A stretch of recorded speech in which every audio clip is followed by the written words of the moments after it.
David Haye once said that, and I want to quote him on this. He had never seen Chris Arreola fight, but he had seen a picture of him, and he said that Chris Arreola looked like a disgrace to the sport of boxing. What do you think about that? I mean, look, boxing isn't a bodybuilding contest. I've seen plenty of guys that look ripped getting carried out on the stretcher, you know. I've seen plenty of guys like built like David Haye who gave a non-performance, you know, with Wladimir Klitschko, like you know, like his last fight, you know.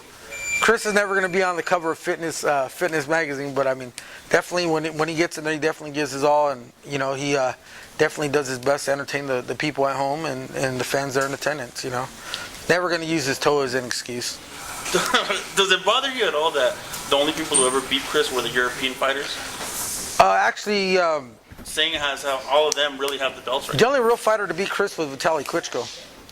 Chris beat himself with Tomas Adamek. You know, there's a whole bullshit. Yeah. But, you know, that night, Adamek prepared, Adamek won. But Chris knows that night he beat himself. That's why the loss really eats away at him.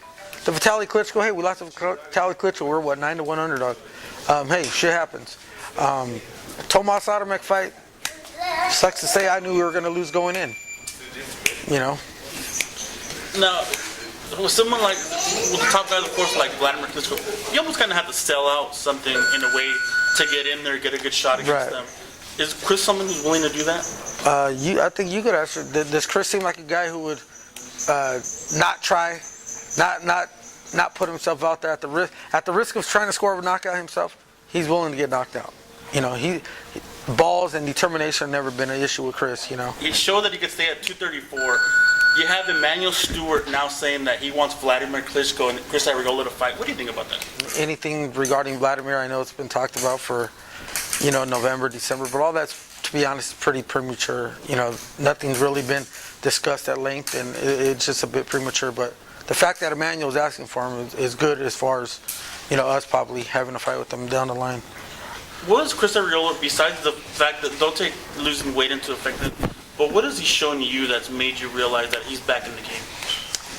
It's what goes on between his ears. You know, he's able to block out whatever bullshit he's got going on in life, you know. Same thing with him, you know. I think he realized that you got to put the sport first. At this level, the sport's got to be first, you know. I mean, hey, even with trainers and managers, the sport's got to be first.